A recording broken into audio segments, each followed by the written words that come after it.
अस्सलामुअलैकुम। I am Mohammad Hasan Hashmi और आज हम चैप्टर नंबर 2 के लेक्चर नंबर 8 के साथ यहाँ मौजूद हैं।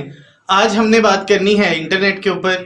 फिर इसके बाद हम देखेंगे हिस्ट्री ऑफ इंटरनेट, इंटरनेट कब बना था, इसकी ज़रूरत क्यों पेश आई थी, और उसके बाद हम इंटरनेट की जो मेन सर्विसेज हैं उनके ऊपर बात करेंगे। शुरू करते हैं अपना लेक्चर। इंटरनेट क्या चीज़ है? Internet is a huge collection of computers all over the world that are all connected to one another.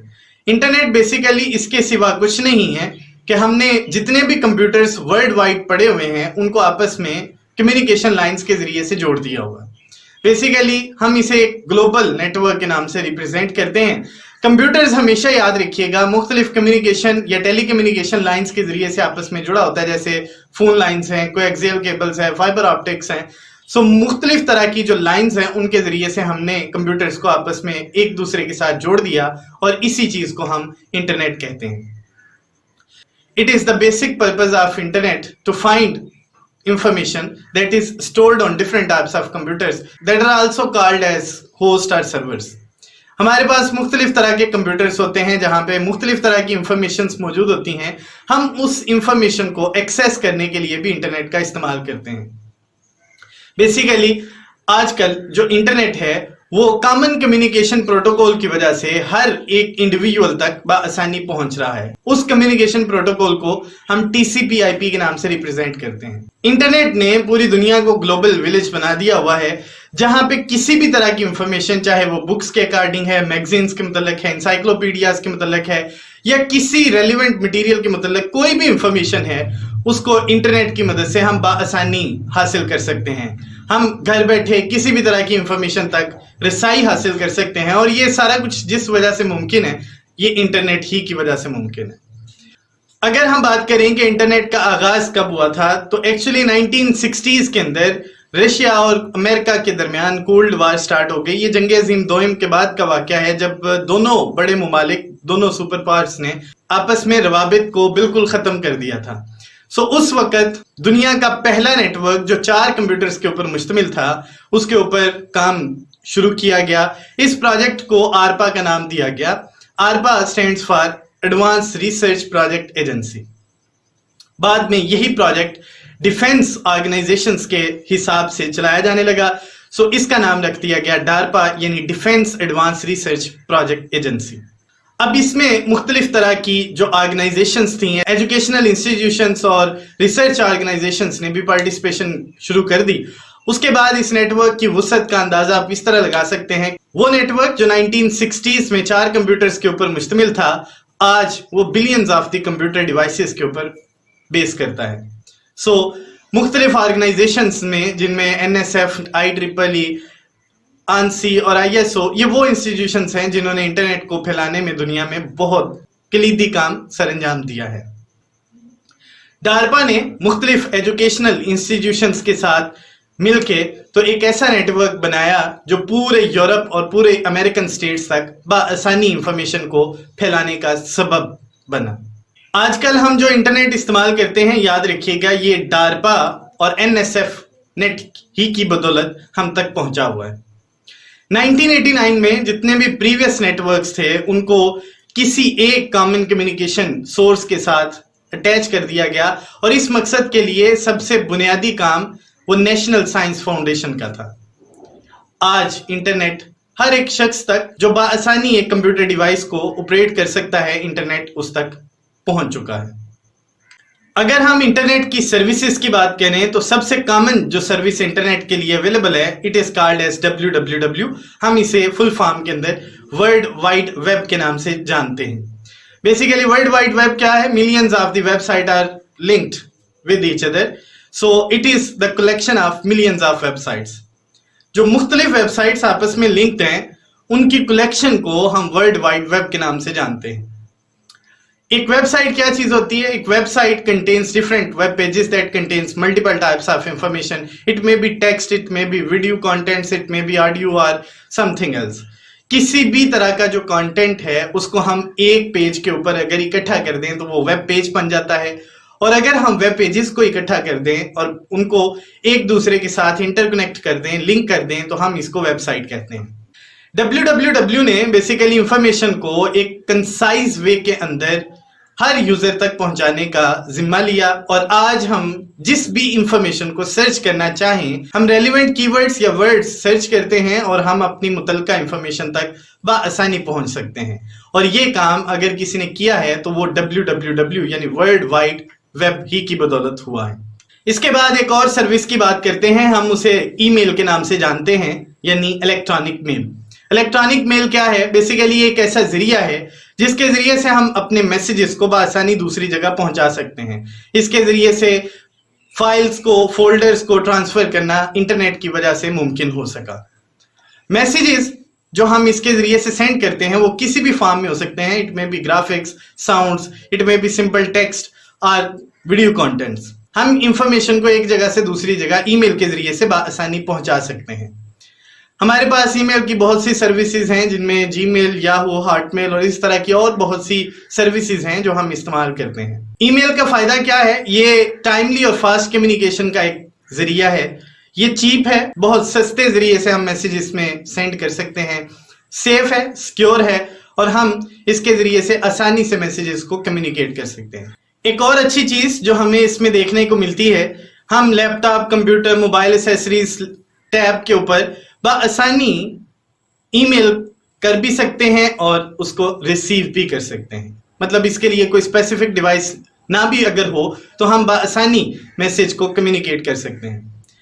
इसके बाद एक और सर्विस है जिसको हम टेलनेट के नाम से जानते हैं। बेसिकली ये एक प्रोग्राम है जो लोकल कंप्यूटर को इंटरनेट के साथ या रिमोट कंप्यूटर यानी सर्वर के साथ कनेक्ट करने का रिस्पॉन्सिबल होता है। बेसिकली एक कंप्यूटर जब हम एक नेटवर्क का हिस्सा बनाते हैं तो वो एक टर्मिनल कंप्यूटर के तौर पे रिएक्ट करता है, या हम उसे नोड कंप्यूटर या सिंपली उसे क्लाइंट कंप्यूटर कहते हैं। सो क्लाइंट कंप्यूटर को डायरेक्टली अगर सर्वर कंप्यूटर के साथ जोड़ना हो तो उस मकसद के लिए हमें टेलनेट की जरूरत पेश आती है। इस मकसद के लिए जो रिमोट कंप्यूटर होता है वो एक लॉगिन इशू करता है जिसको हमने क्लाइंट कंप्यूटर के जरिए से एक्सेस करना होता है और उसके जरिए से हम क्लाइंट कंप्यूटर और सर्वर कंप्यूटर की इंटरेक्शन बआसानी करवा सकते हैं। इसके बाद एक और सर्विस है जिसको हम FTP के नाम से जानते हैं। FTP का मतलब होता है फाइल ट्रांसफर प्रोटोकॉल। ये बहुत अहम प्रोटोकॉल है। इस प्रोटोकॉल के जरिए से हम इंटरनेट के ऊपर बआसानी फाइल्स को ट्रांसमिट कर सकते हैं, सेंड भी कर सकते हैं, रिसीव भी कर सकते हैं। फाइल्स में ऑडियो, वीडियो, ग्राफिक्स और इस तरह का कोई भी डाटा वो मौजूद हो सकता है। इस मकसद के लिए हमारे पास दो कंसेप्ट्स हैं, एक को हम कहते हैं अपलोडिंग, एक को हम कहते हैं डाउनलोडिंग। FTP फाइल को अपलोड और डाउनलोड करने की फैसिलिटी हमें प्रोवाइड करता है। बहुत सी एग्जांपल इसमें हम आमतौर पे इस्तेमाल करते हैं। Qt FTP, WS FTP, ये FTP की मेन एग्जांपल हैं जो सॉफ्टवेयर के तौर पे हमें फाइल्स को अपलोड या डाउनलोड करने की परमिशन देती हैं। अब अगर हम अपलोडिंग की बात करें तो अपलोडिंग एक ऐसा प्रोसेस है जिसमें हमने कोई भी फाइल लोकल कंप्यूटर से रिमोट कंप्यूटर में ट्रांसफर करनी होती है। मैं सिंपली अगर इसकी मिसाल दूं तो YouTube के ऊपर जो आप लेक्चर देख रहे हैं ये किसी कंप्यूटर से अपलोड हुआ है। सो इसका मतलब है कि मैंने कोई फाइल YouTube के सर्वर के ऊपर अपलोड की, so that process is called as uploading. कोई भी फाइल जो आप फेसबुक के ऊपर या कोई भी फाइल आप YouTube के ऊपर अगर अपलोड करते हैं तो हम इसको सिंपली एक ऐसा प्रोसेस कहते हैं जिसमें हमारे लोकल कंप्यूटर से फाइल रिमोट कंप्यूटर या सर्वर कंप्यूटर तक पहुंचती है।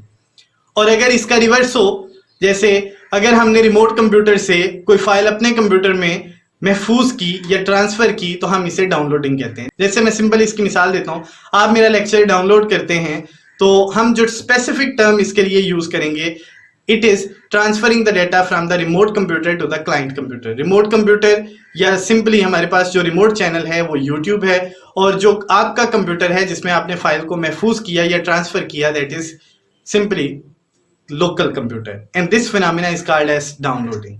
इसके बाद अगर हमने इंटरनेट को एक्सप्लोर करना हो तो उस मकसद के लिए हमारे पास एक मेन्यू बेस्ड सिस्टम मौजूद है जिसको हम गूफर के नाम से रिप्रेजेंट करते हैं।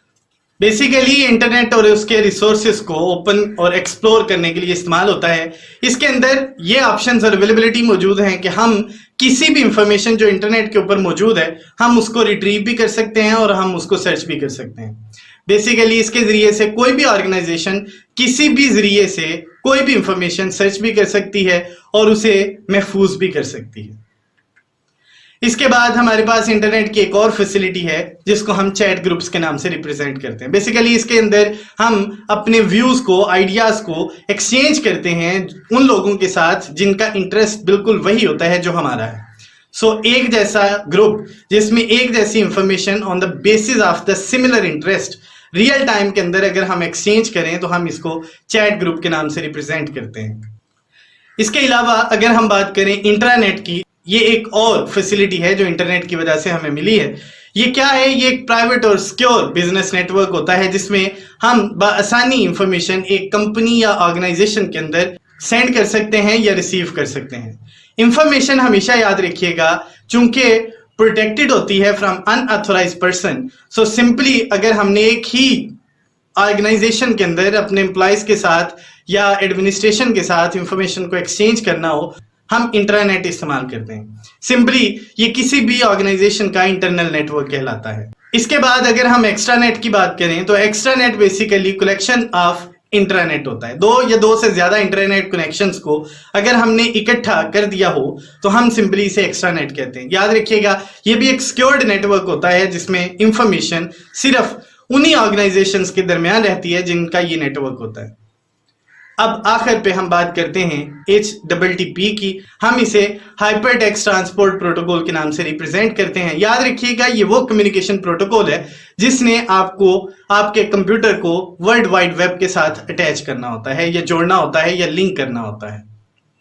बेसिकली अगर आप सर्वर साइड से कोई वेब पेज अपने कंप्यूटर या लैपटॉप की स्क्रीन के ऊपर देखना चाहते हैं तो उस मकसद के लिए HTTP प्रोटोकॉल लाजमी है।